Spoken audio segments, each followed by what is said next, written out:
Maaf ya guys sebelumnya, soalnya di rumah aku kali ini lagi anginnya tuh deras banget. Jadi aku mohon maaf kalau suara anginnya itu masuk kenceng banget ke HP kalian, aku mohon maaf ya. Tapi kalau gak masuk ya alhamdulillah lah. Oke, di konten kali ini aku akan kembali membahas tentang cerita kriminal yang datang dari Amerika. Dan menurut aku kasus ini tuh benar-benar kasus kriminal yang sangat-sangat kreatif. Karena apa? Di kasus kali ini, si pembunuhnya itu membuat korban-korbannya menjadi souvenir-souvenir pajangan di rumah-rumahnya guys. Nah, untuk kalian yang penasaran tentang souvenir dari manusia, jangan lupa klik tombol subscribe dan stay tune terus.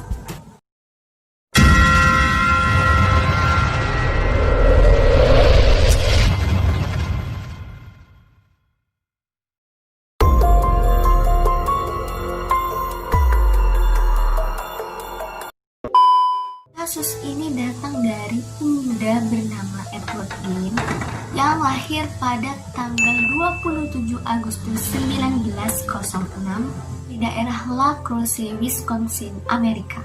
Edward Gein adalah anak kedua dari pasangan George Philip Gein dan Augusta Wilhelmine Gein dan memiliki seorang kakak laki-laki bernama Henry George Gein.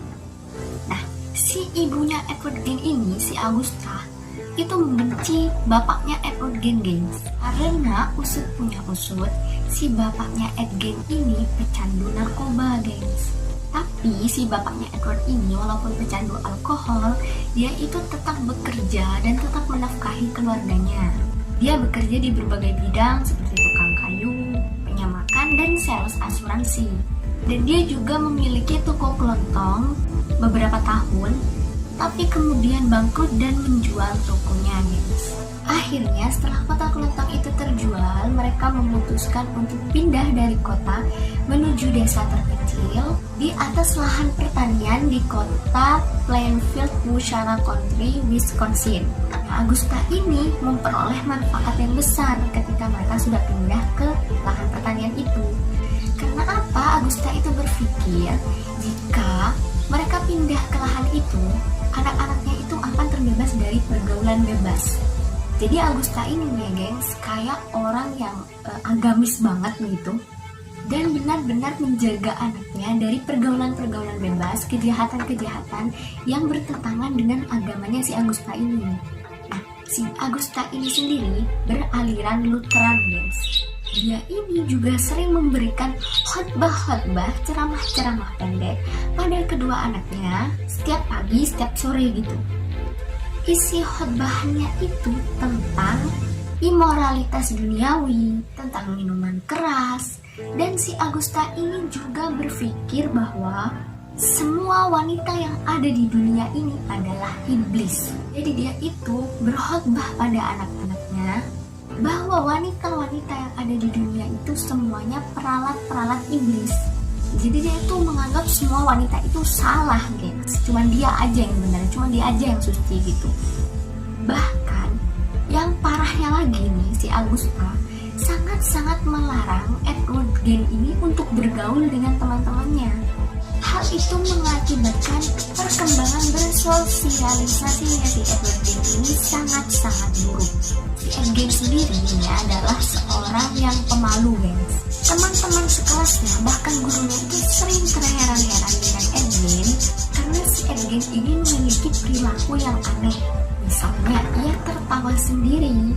Pada tanggal 1 April 1940, ayah Ed Gein meninggal disebabkan oleh gagal jantung di usia 66 tahun.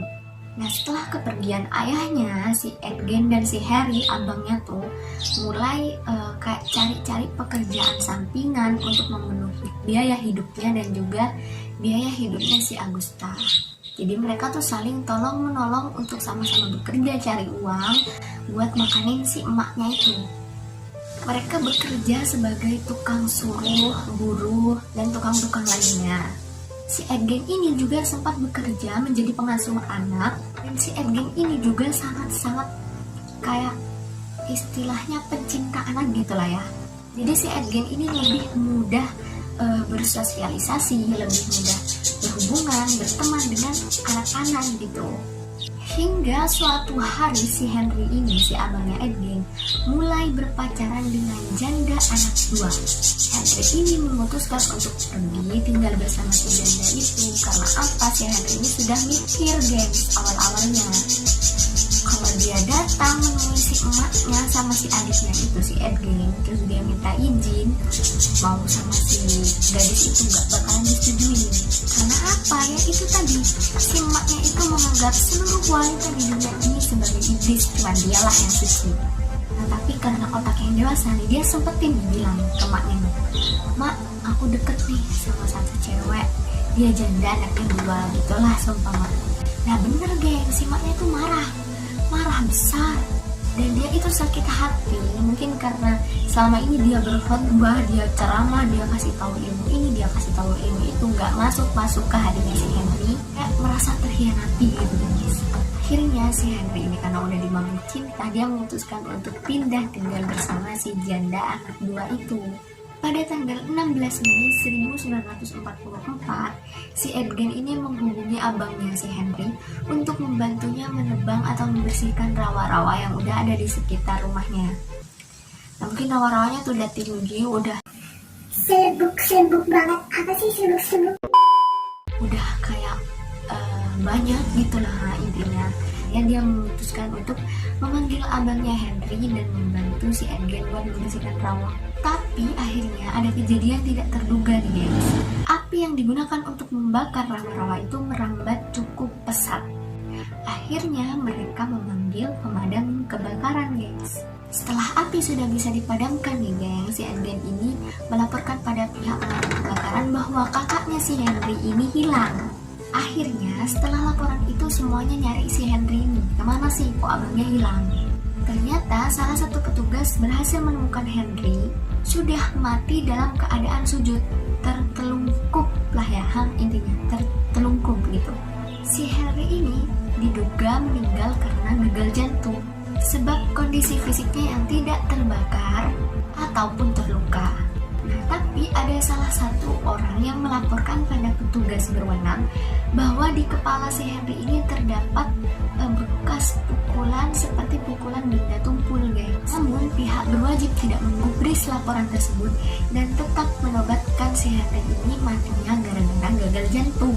Nah karena si ibunya, si emaknya ini menganggap kematian Henry itu diakibatkan gara-gara ulah si janda itu, kalau gak ada wanita iblis itu, si Henry ini gak bakal kayak gini gitulah intinya. Akhirnya gara-gara stres mikirin si anaknya udah almarhum, stroke lah emaknya guys.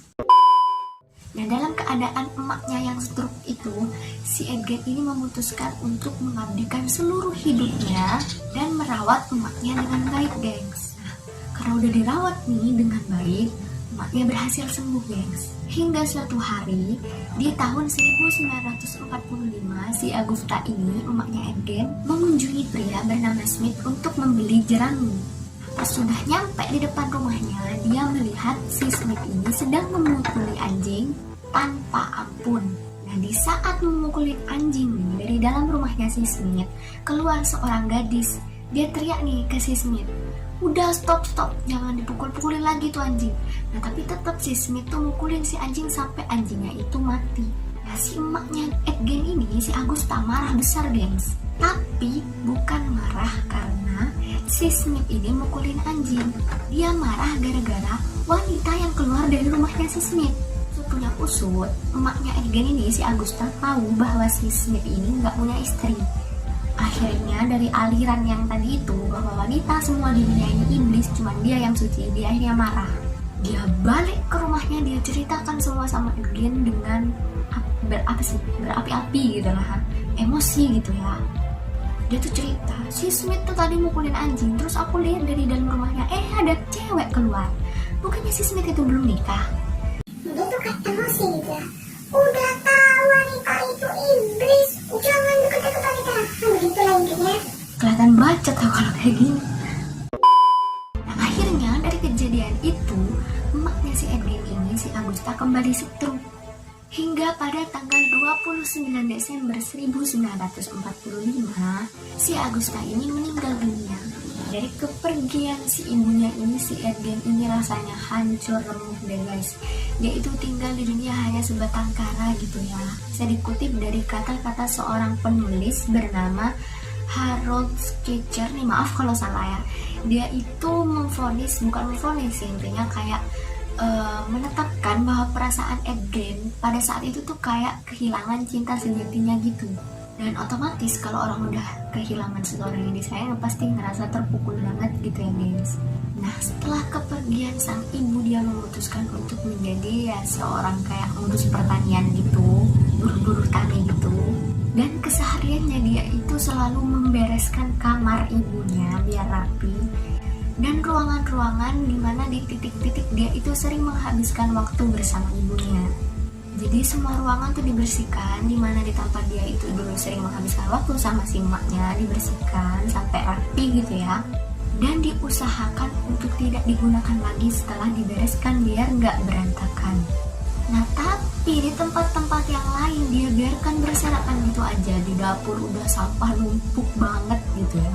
Dan dia juga memiliki ruangan kecil di samping dapurnya, di mana ruangan itu digunakan untuk tempatnya beristirahat setelah bekerja. Di saat beristirahat itulah dia itu mulai tertarik untuk membaca majalah-majalah fiksi dan petualangan, terutama menyangkut soal kanibalisme dan kekejaman Nazi.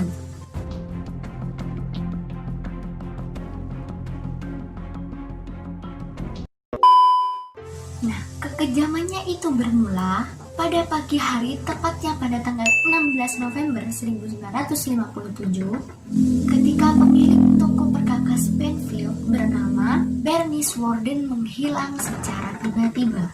Toko perkakas Penfield ini tutup sepanjang hari, gengs, waktu itu. Nah, warga-warga di sana memaklumi karena waktu itu musim berburu rusa. Hingga putra Bernice Warden akhirnya melaporkan hilangnya ibunya itu pada pihak berwajib, gengs. Nah, ketika dicek di si toko perkakasnya, dia melihat mesin kasir dalam keadaan terbuka dan terlihat bercak-bercak noda darah. Frank Warden ini bersaksi pada pihak penyelidik bahwa Edward Gein sudah berada di toko ibunya semalam sebelum ibunya itu hilang, dan akan kembali keesokan harinya pada pagi hari untuk membeli galon anti beku. Akhirnya si penyelidik ini menyelidiki slip terakhir yang ditulis oleh Warden. Nah, ternyata di slip terakhir ini, gengs, tertera nama Edgen yang sudah membeli galon anti beku. Akhirnya di malam yang sama si Edgen ditangkap. Tim penyelidik memutuskan untuk menyelidiki gedung pertanian si Edgen dan menemukan mayat Warden yang sudah dipenggal dan digantung dalam posisi terbalik. Diduga si Warden ini meninggal karena ditembak oleh senapan kaliber 22 dan dimutilasi setelah meninggal. Waktu rumahnya ini digeledah, aku akan bacain, aku nggak hafalin soalnya satu-satu. Ini kayak kerajinan yang ditemukan di rumahnya si Edgen. Dan ini benar-benar buat aku kayak ngerasa merinding banget. Nah, aku bacain karena aku nggak hafal, aku bacain aja ya guys. Di sini nih ada pertama, potongan tulang dari bagian tubuh manusia yang masih utuh. Oke. Lalu keranjang sampah yang terbuat dari kulit manusia. Lalu kulit manusia yang dipakai menutupi beberapa kursi. Lalu tengkorak manusia di tiang-tiang keranjang. Oke. Lalu tengkorak perempuan yang masih beberapa ada bekas digergaji. Ampun. Oke. Lalu mangkuk yang terbuat dari tengkorak manusia. Oke, langsung korset yang terbuat dari batang tubuh wanita yang sudah dikuliti dari bahu hingga pinggang. Korset, men, bayangin korset. Ya ampun. Lalu di sini ada legging terbuat dari kulit kaki manusia. Biasanya juga aku beli di pasar dari kain. Ya ampun. Lalu di sini juga ada masker wajah yang diduga dari mayat Mary Hogan di dalam kantong kertas. Lalu tengkoraknya si Mary Hogan di dalam sebuah kotak. Jantung Bernice Warden tadi itu ya, di dalam kantong plastik di depan kompor yang berbentuk seperti perut buncit. Gila udah. Lalu 9 vulva di dalam kotak sepatu, men. Ya ampun. Pakaian seorang gadis muda dan vulva 2 orang wanita yang diperkirakan berusia sekitar 15 tahun. Aduh. Lalu ikat pinggang yang terbuat, ya ampun. Maaf ya, aku sensor. Ini ikat pinggang perempuan yang terbuat dari payudara wanita. Ya ampun, apaan? Lalu di sini ada 4 hidung. Hidung. Sepasang bibir pada tali penarik gorden jendela. Tarik gorden jendela tuh di ujungnya ada bibir orang. Ya ampun. Lalu penutup lampu terbuat dari kulit wajah manusia. Terus kalau dinyalain ntar wajahnya orang dong, ya kan? Lalu di sini juga ada kuku-kuku jari wanita. Dan kerajinan souvenirnya si Endgame yang paling kreatif di dunia alam jagat raya itu difoto dan dibawa ke laboratorium kejahatan dan kemudian dihancurkan. Ketika sedang diselidik, si Endgame ini mengaku pada penyidik bahwa sekitar tahun 1947 sampai 1952 ia telah 40 kali mengunjungi 3 kuburan lokal dan mencuri mayat di sana. Nah, di saat mengunjungi pemakamannya itu, dia itu kayak dalam keadaan linglung gitu guys, nggak sadar gitu. Jadi pas waktu dia mencuri si mayatnya itu, dia tuh dalam keadaan nggak sadar. Ketika udah dibawa si mayatnya dan keluar pemakaman, nah di situ dia baru sadar. Hingga suatu hari, dia itu pernah menggali kuburan Parubaya yang baru dikubur, dan di saat dibuka peti matinya, wajahnya itu mirip si Agusta, emaknya si Edgen. Akhirnya dia tuh kayak nemu harta karun, wah ini mirip banget sama emak aku gitu kan. Dibawa akhirnya tuh si mayat ke rumahnya si Edgen, dipajang dan ditaruh di kamarnya ibunya si Edgen. Gila kali. Gen ini mengaku sudah merampok 9 kuburan di berbagai kuburan-kuburan lokal nih.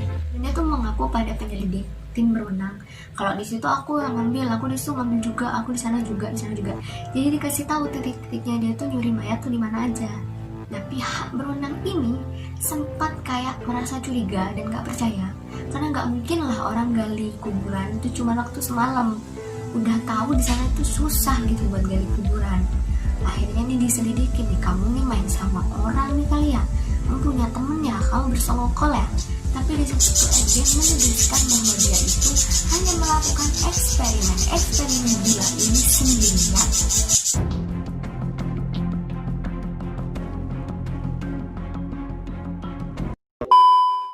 Dan akhirnya pada tanggal 27 November 1957, Gen didakwa atas pembunuhan tingkat pertama di pengadilan Musyawarah Country, di mana ia mengaku ia tidak bersalah karena gangguan jiwa atau nggak waras gitu ya. Dan si Gen ini didiagnosis menderita skizofrenia dan secara mental tidak kompeten, sehingga tidak layak untuk diadili. Dia dikirim ke rumah sakit jiwa para kriminal di Central State Hospital for the Criminally Insane. Asik. Ini maaf ya kalau pronunciation-nya salah. Yang sekarang itu bernama Lodge Correctional Institution dengan fasilitas keamanan maksimum di Waupun, Wisconsin. Dan setelah itu dipindah ke Mendota State Hospital di Madison, Wisconsin. Dan akhirnya pada tanggal 26 Juli 1984, Edgen meninggal dunia karena kanker paru-paru di usia 77 tahun. Itu tadi cerita tentang Edward Gen, pembunuhan yang membuat souvenir dari manusia. Kita ambil hikmahnya aja lah ya. Untuk kalian yang suka video ini, jangan lupa like di bawah. Jangan lupa untuk komen agar kalian bisa request cerita-cerita terbaru tentang misteri dan kriminal. Jangan lupa follow Instagram aku. Dan yang paling penting, jangan lupa untuk klik tombol bawah. Tetap stay di rumah, jaga kebersihan dan jaga jarak. Juga tetap tunggu cerita-cerita misteri atau kriminal dari channel